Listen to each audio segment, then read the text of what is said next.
जब से मनुष्य का जन्म हुआ है जान पहचान का। और आज के युग में तो व्यक्ति का मूल्यांकन ही इस बात से किया जाता है कि इसकी पहचान किससे है, इसकी पहचान कहां तक है। क्यों? आपके आसपास भी ऐसे कई लोग होंगे जो पहचान की बल पर आपका काम बना लेते हैं। ऐसे कई लोग होंगे जो पहचान से काम पा लेंगे, धन अर्जित कर लेंगे। किंतु आप तनिक सोचिए, क्या यह ठीक है? पहचान से मिला काम आपके साथ तब तक रहेगा जब तक आपके उनसे मधुर संबंध होंगे। संबंधों में खटास आई और काम निकल गया हाथ से। तो अब क्या किया जाए? इसका उत्तर है काम। अपना काम पूरे मन से करो, अपना काम निश्चय से करो, क्योंकि पहचान से मिला काम अधिक समय तक नहीं टिकेगा, किंतु काम से मिली पहचान युगों युगों तक टिकेगी। राधे राधे।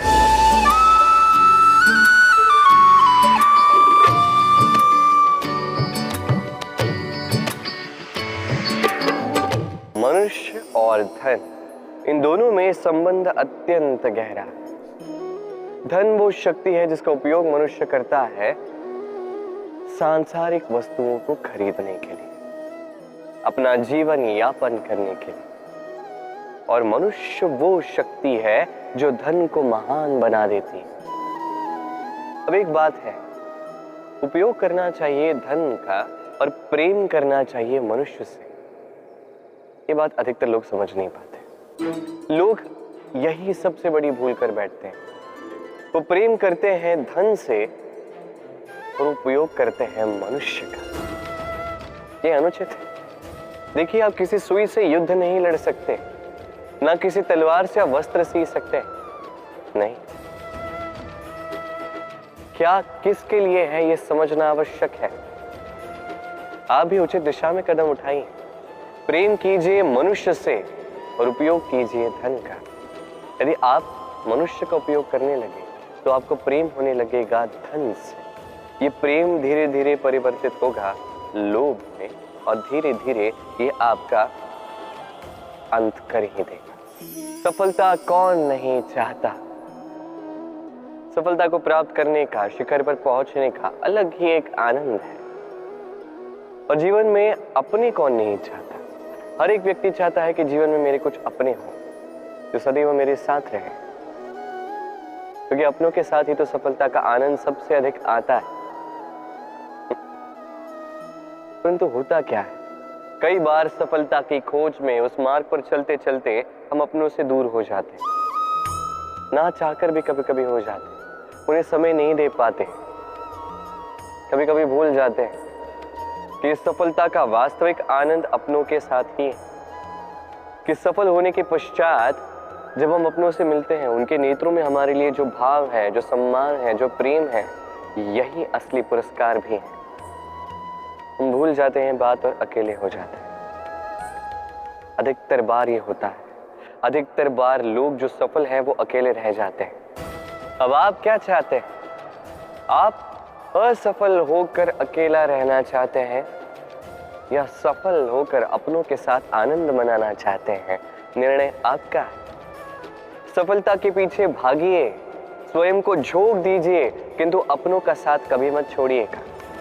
वो अपने जो आपकी सफलता के लिए उत्तरदायी है, वो अपने जिन्हें आपकी सफलता से सुख मिलता है, आनंद मिलता है, उन्हें कभी मत त्यागिएगा। भगवान और भक्त जब एक आकार होते हैं, जब भक्त अपने भगवान की ओर, अपने जीवन के उद्देश्य की ओर पूर्णतः समर्पित होता है, तब जन्म लेती है भक्ति। अब संसार में सारी आशाएं भले ही आपका साथ क्यों ना छोड़ दें, ये भक्ति आपके साथ रहेगी। भक्त और भगवान जब एक आकार हो जाते हैं तो उनमें कोई अंतर नहीं रहता। वो एक हो जाते हैं, एक व्यक्तित्व, एक अस्तित्व। इसलिए कभी भी जीवन में किसी भी रूप में, किसी भी प्रकार में, किसी भी ईश्वर को मानिए, मन में श्रद्धा जागृत कीजिए, इस भक्ति को जागृत कीजिए। संसार में भले ही सब कुछ आपको छोड़ के चला जाए, तब भी ये भक्ति केवल आपका उत्थान ही करेगी। तो मन में इस भक्ति को जगाइए। शब्द ही शून्य, शब्द ही आरंभ, शब्द ही अंत भी, शब्द ही अमर है, शब्द ही ब्रह्म भी। ये शब्द अत्यंत विशेष है। किसी रोते को हंसा देते हैं, किसी हंसते को रुला देते हैं, किसी के मन में ऊर्जा जागृत करते हैं, तो किसी के मन को कांटा बनकर चुभ जाते हैं। एक अत्यंत महत्वपूर्ण बात है जो समझना अत्यंत आवश्यक है। आपका मन, आपका हृदय कितना भी शुद्ध क्यों ना हो, कितना भी पवित्र क्यों ना हो, आपकी विचारधारा कितनी भी स्पष्ट क्यों ना हो, यदि आपकी वाणी पवित्र नहीं, यदि आपके शब्द शुद्ध नहीं, तो ये आपको आपके कर्मफल को भोगने पर विवश कर ही देते हैं। एक सरल सा उदाहरण देता हूं। आपके जीवन में कोई ऐसा होगा जो आपको नहीं भाता, जो कदाचित अधर्मी होगा, जो कदाचित नीच बुद्धि वाला होगा, परंतु उसे अपशब्द कह देने से उसमें परिवर्तन तो नहीं आता, उसकी मानसिकता तो नहीं बदलती, बस मन में प्रतिकार की भावना जागती है, द्वेष की भावना जागती है और कुछ नहीं। इसलिए इन शब्दों पर नियंत्रण रखिए, इस वाणी पर नियंत्रण रखिए। श्रेष्ठ से श्रेष्ठ व्यक्ति को भी सावधान रहना पड़ता है, क्योंकि यदि इन शब्दों का प्रयोग उचित ना हुआ तो आजीवन निशब्द होकर रह जाते हैं लोग। वरदान और श्राप, ये दोनों एक ही सिक्के के दो पहलू हैं। ये वरदान हमें कई कारणों से मिलता है, कभी हमारे परिश्रम के कारण, कभी तपस्या के कारण, कभी हमारे पुरखों के परिश्रम और तपस्या के कारण। परंतु ये वरदान कब तक वरदान ही रहेगा, ये हम निश्चित नहीं करते। ये निश्चित करते हैं केवल हमारे कर्म। यदि आपको उदाहरण दूं तो किसी रेशम के कीड़े को देखिए। उसे वरदान प्राप्त है कि वो अपनी सुरक्षा के लिए खोल बना सकता है।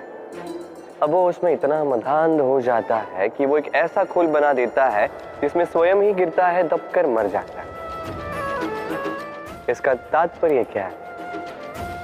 तात्पर्य सरल है। गर्व करना ठीक है, किंतु अहंकार करना बिल्कुल ठीक नहीं। यदि अहंकार मन में प्रवेश कर गया तो इस वरदान को श्राप बनने में समय नहीं लगता। और यदि कर्म श्रेष्ठ रहे तो श्राप भी वरदान बन जाता है। सुख, दुख, मृत्यु, महामारी, ये कभी बता के नहीं आते, न कभी पूछ के आते। और कुछ ऐसा ही होता है द्यूत का ये खेल, एक कारागार की भांति, एक मकड़े के जाल की भांति। जैसे एक मकड़े का जाल एक कीट को अपनी ओर आने के लिए उकसाता है, अपनी चमक से, अपनी बुनावट से, वैसा ही द्यूत का ये खेल मनुष्य को अपने पास आने के लिए उकसाता है। अंत में जाके मनुष्य फंस जाता है। अंतर बस ये है कि जब कीट इस जाल में फंसता है वो अपने प्राण गंवा देता है। मनुष्य जब द्यूत के इस उकसावे में आता है वो अपना मान, अपना धन, सब कुछ गंवा देता है, अपना विवेक खो बैठता है।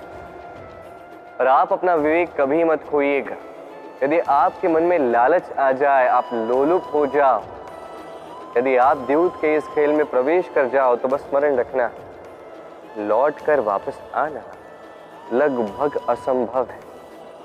इस विवेक का साथ कभी नहीं छोड़ना, क्योंकि विनाश के आने का पहला संकेत ही विवेक का जाना।